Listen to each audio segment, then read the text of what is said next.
Fête nationale suisse, double célébration à Mbouibao.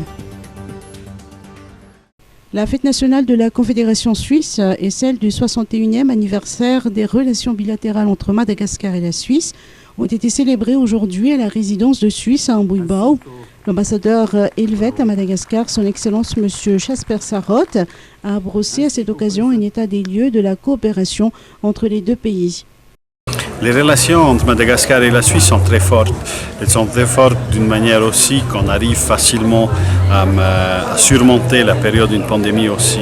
Mais bien sûr, la pandémie a mis un peu toute la vie au ralenti. La pandémie a rendu les choses beaucoup plus compliquées dans le pays, ce qui a évidemment marqué aussi notre travail au quotidien.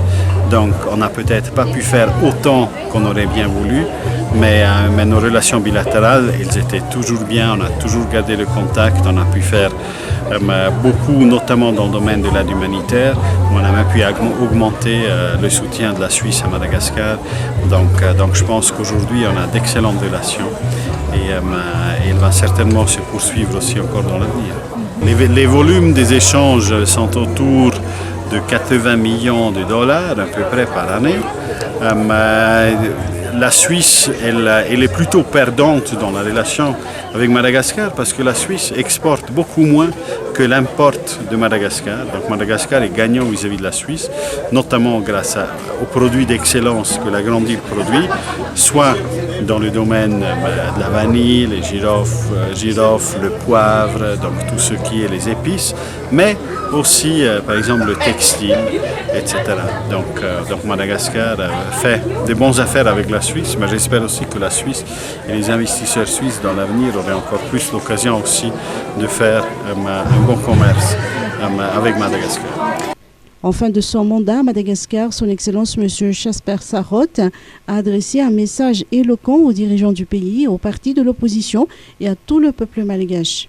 Bon, vous savez, la situation politique, elle est suite à une pandémie où la pression sociale est devenue très grande parce qu'il y a une hausse de prix, etc. La vie est devenue dure et compliquée, ce qui nécessite évidemment parfois aussi des décisions courageuses de la politique aussi afin de pouvoir vraiment aussi répondre à ces défis-là. Je pense que Madagascar a le potentiel de relever ce défi qu'il y en a. Mais voilà, on n'est pas encore là, il y a encore un bout de chemin à y aller et je souhaite évidemment aux autorités, mais à tout le peuple malagasy d'avoir cette force aussi, de se relever et d'enfin aussi se développer d'une manière que le pays mérite, parce que c'est un pays qui mérite d'être développé, vu toutes les richesses qu'il engorge dans ce pays. Le message que j'ai pour les autorités et aussi pour l'opposition, j'ai de la chance d'avoir des bonnes relations avec les dirigeants et avec l'opposition, donc je peux toujours passer les messages quand je les vois en bilatéral aussi, mais je les encourage toujours évidemment d'être courageux, d'avoir de l'audace, d'aller de l'avant et vraiment d'appliquer les réformes qu'il faut pour vraiment développer ce magnifique pays qui est Madagascar. Le ministre des Affaires étrangères, Richard Radjimanjant, au nom du chef de l'État, du gouvernement et du peuple malgache, a exprimé sa gratitude à l'ambassadeur pour ses 3 années de mission bien remplies à Madagascar. Les interventions de la Suisse à Madagascar portent notamment sur la coopération décentralisée, sur les actions humanitaires et les actions directes auprès de la population de différentes régions de Madagascar.